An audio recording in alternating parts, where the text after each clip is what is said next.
So yeah, I looked at the old version. There's a lot of things that I liked about it.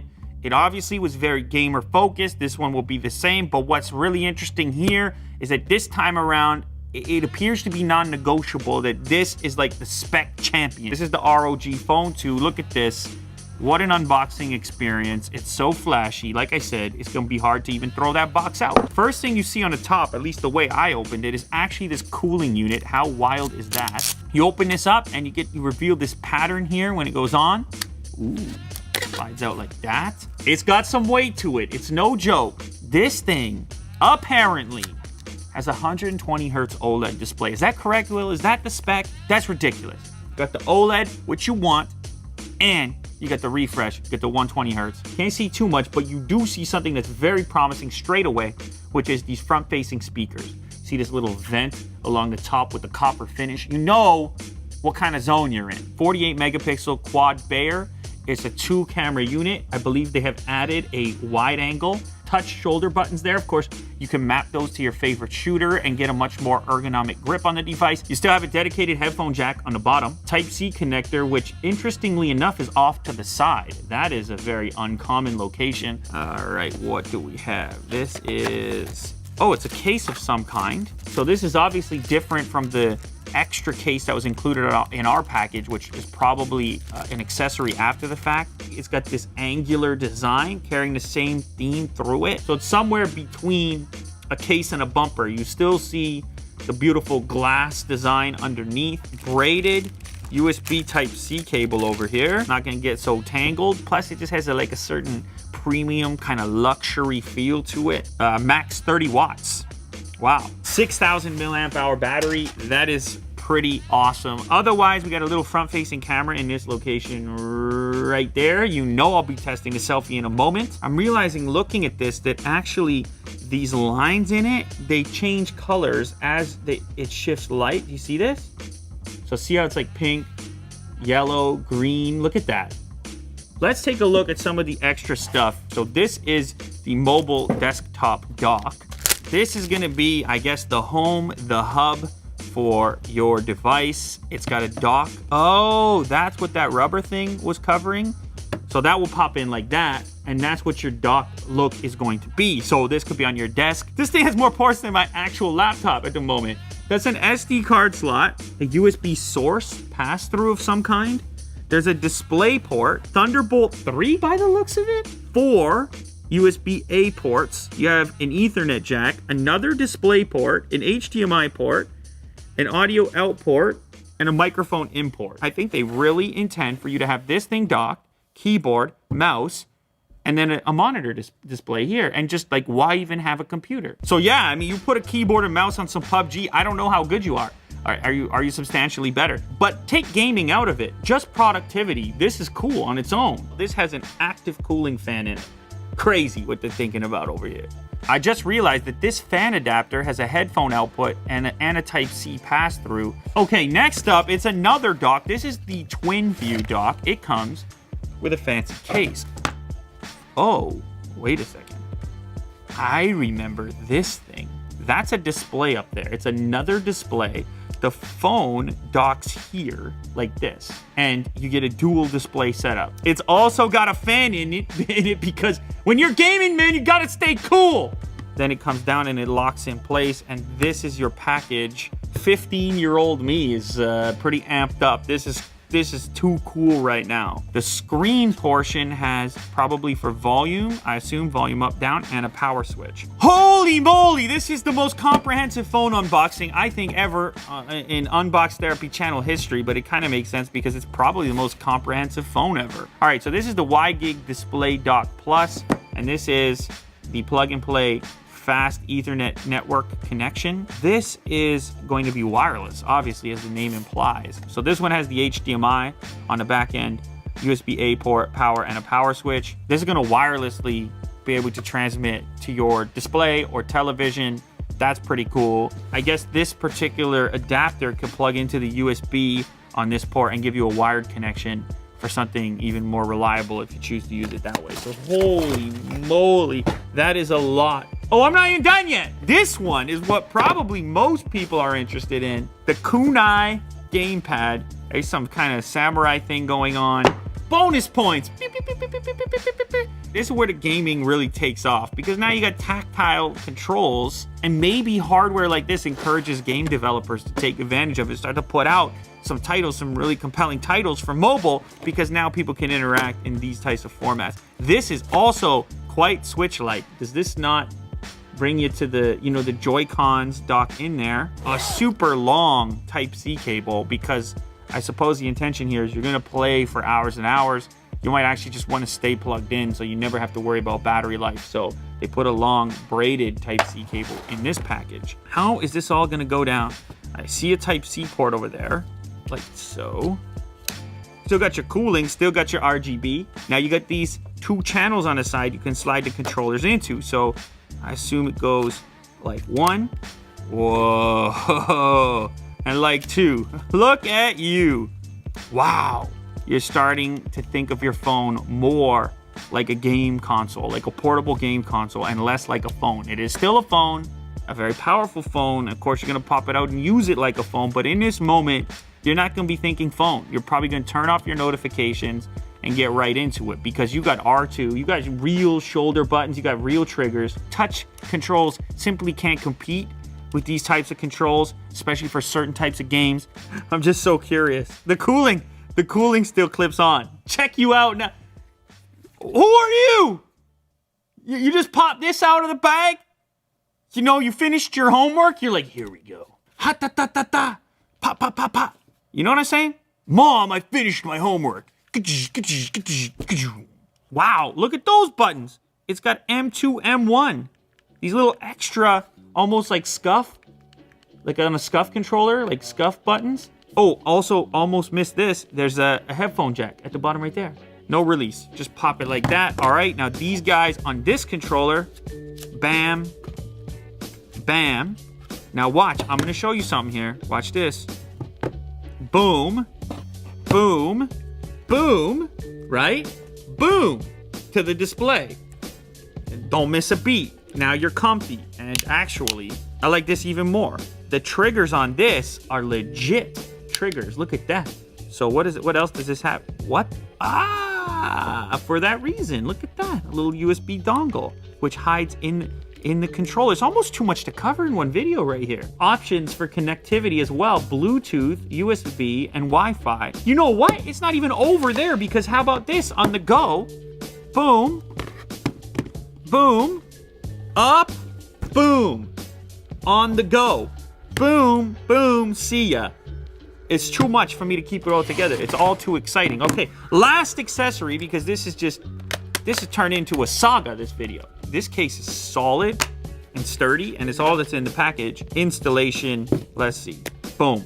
All right, shall we boot this up? Let's go ahead and do that.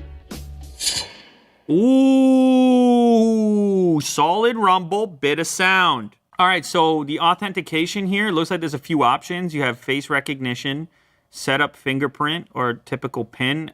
Because there's no fingerprint scanner, this is obviously one of those in-display styles.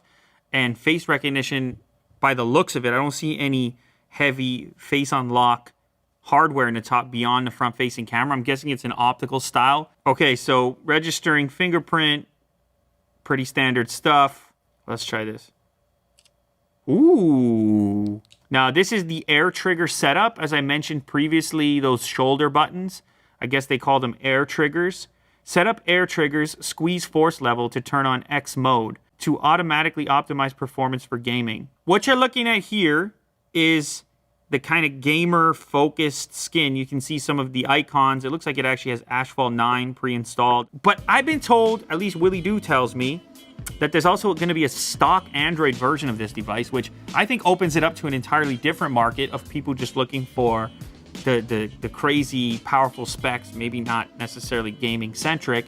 For the time being, though, this is what you're looking at. This is the retail version I'm looking at. Brightness, let me open up like a browser window here. Ooh, yeah, that pops. Maybe I'll do a quick comparison to the OnePlus, and they're both maxed out brightness. Ooh, that's a tough one. Now, of course, as you know, 90 hertz over here, 120 hertz over here. Do I discern a difference? I'm sure you all think I'm crazy, but I feel like I can tell the difference. I mean, it's slight, but I feel like it's kind of there. Real quick, let's get the spec list going. This thing has 12 gigs of RAM. Is that correct, Will? 12 gigs of RAM. I already told you it has a 6,000 milliamp hour battery. Massive. It's got the OLED 120 hertz display going on. It's got stereo speakers going on. The chipset, Snapdragon 855, as you would expect to have in there. The display resolution is 2340 by 1080, so it's kind of in the wheelhouse of what you'd expect for something like this, especially when you get the bonus of the OLED 120 hertz. The screen itself measures 6.6 inches from corner to corner. Here's the most important thing. You're like, okay, all phones are Snapdragon 855. I don't understand what makes this one so powerful. I get it. It has a big battery. It has 12 gigs of RAM.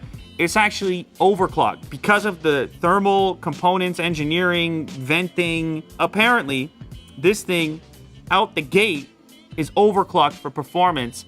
They're able to run the chip a little harder than you're seeing in a typical smartphone. Willie Doo's giving me the specifics. He says the overclock is to 2.96 gigahertz on a phone. You know, I was born in 1985. Almost 3 gigahertz overclock on a phone? What are we doing, guys?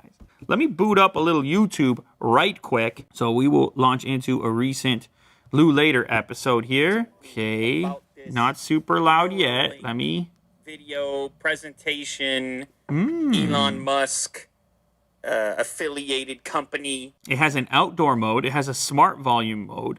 It has Audio Wizard. Feel the difference. Play music and create your own audio effect with a customized equalizer. You can actually customize the audio performance as well. And there's a vibration intensity setting for touch vibration. And I'm telling you, the vibration motor on here is, it's kind of bananas. Based on the presentation I watched, then I would have imagined. It's loud. I've got a OnePlus 7 Pro, so let's go ahead and I'll just boot up the exact same video because I'm curious why that sounded fresh. And not just hype, but also interest from the necessary parties. But I should also say... This sounds like I'm underwater, like it's muffled comparatively, and that's weird because I've heard other phones in the presence of the 7 Pro that sounded muffled compared to it. Again, I think this is a consequence of the legit front-firing speakers. This demonstration, people can take the top one. Granted, the wow factor when you have the bezel-less phone is big, and people do other things on their phones besides watch videos, so there is, of course, a component there. And the 7 Pro is not a bad sounding phone. That's important to note. Let's launch into these cameras real quick. There is your main camera, standard focal range. And there's your wonderful wide angle, which I am such a big fan of.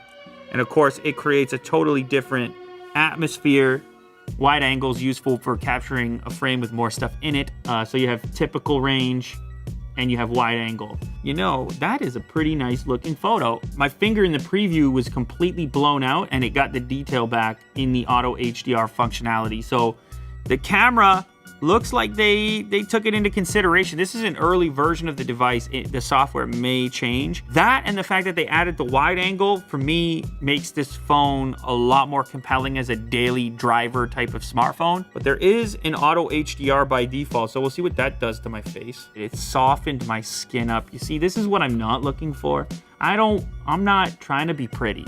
If I go to portrait mode, it's toggled to a level 1. I'm gonna go to a level 0, actually just off completely. So it does look possible. Let's give it a shot and see what happens. That's a bit closer, and usually what happens here is you end up with a little bit more contrast when you're able to turn the beauty mode off. From a detail perspective, like on some front-facing cameras, I can see like pores on my face, which is like a weird thing to mention. But for me, that's a good test of detail, right? Because which cameras can resolve it, which can't. This one does have a bit of smoothing. That said, the beard hair test is bananas. It does really well. And the contrast test, where usually some of these beauty modes, like they just sort of flatten things out, that's not really happening here. All right, now, obviously it's a gaming phone. Ladies and gentlemen, gaming phone. There's some gaming-centric stuff going on in here. Look at this. This pulls in from the left-hand side. It allows you to lock the brightness, turn off alerts, turn off your phone calls, manage your settings for air triggers, speed up the device. Look at this. What are we doing? We're optimizing. It's incredible. 1.4 gigs of memory released. You can record your screen. You can go live from here. Data only mode. Plus you got the FPS. You got the clock speed of the CPU. You have your temperature, 25 degrees Celsius, and X mode available. I can link for live streaming, my YouTube account, Twitch account. I can set my live streaming resolution and my audio source if I have an external one via something like a gaming headset. It's bananas. So gaming phone centric, you know they've had to put some attention into the gaming aspect from a software point of view. So you click this button in the center here and launch. Look at that. It gets aggressive. It's yelling at you. It's growling. RGB starts popping off on the back. Look at this, just flashing between all the colors it's capable of. It's all about capabilities. This is your game's lobby. Right now, I only have Asphalt 9, which is pre-installed, but your games will show up in here, and you can set separate profiles for different games. Temperature controls, memory cleaner, game tuning, display options, the refresh rate, anti-aliasing, touch controls, sensitivity. Kirk! Holy, it's a phone, man. What? Get that sound boosted. Ooh. Now remember, at any time, this is what I love, the way they implement this. You pull in from the left, FPS, temperature, lock the brightness, turn off alerts. So you might start out, it's casual. Then things get serious. You're like, I'm going to lock those alerts. Don't bother me. Get some nitro. Woo! All right, so let's say I pull this over, get the air triggers going, and you can see here, map them down. Is that where they sort of are? So look. And that one's not even lined up that well, but it's good enough, right? Boom. So now I don't even have to touch the screen, and it's much more comfortable. Look, man, it's a cool thing, and I'm happy it exists, and I'm happy it has a huge battery, and I'm happy it has the most responsive display, and I'm happy that overclocked smartphones are such a thing. Is it going to be for everyone? No, but that's why it's interesting. That's why it's exciting, because it is so targeted at a select few. Somebody who wants something different than what every other smartphone looks like. And I promise you, they're all starting to look a lot alike. So at least this one makes some kind of statement. At least this one differentiates itself somehow. Obviously, it's so comprehensive that trying to cover it in one video is crazy. I mean, there's just the accessories in general. Like, which ones do you need? Which are the most important? I'm going to be testing out these accessories and really downloading whatever titles are currently available that I feel like could take advantage of them, and then getting to the bottom of the idea of your phone becoming your predominant computing method with a dock like that, and maybe replacing your desktop or laptop if that's even possible. But just on a baseline level, no accessories, you are looking at probably the world's fastest overall smartphone experience. They're talking about shipping it potentially with stock Android. They're already running something close to it.